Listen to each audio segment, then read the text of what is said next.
মানুষের কল্যাণেই যে রাজনীতি ও সাংস্কৃতিক কর্মকাণ্ড তা সাংস্কৃতিক ব্যক্তিত্বকেই তুলে ধরতে হবে বলে মন্তব্য করেছেন বিএনপি সিনিয়র যুগ্ম মহাসচিব রুহুল কবির রিজভী।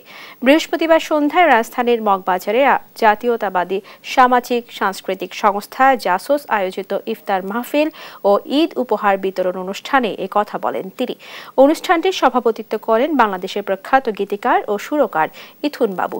এ সময় আরও উপস্থিত ছিলেন আদালত কর্তৃক সদ্য ঘোষিত ঢাকা দক্ষিণ সিটি কর্পোরেশনের মেয়র ইঞ্জিনিয়ার ইশরাক হোসেন। মানুষের কল্যাণেই যে রাজনীতি এবং সাংস্কৃতিক কর্মকাণ্ড এটাই সবচেয়ে বেশি তুলে ধরতে হবে সাংস্কৃতিক ব্যক্তিত্বদেরকে।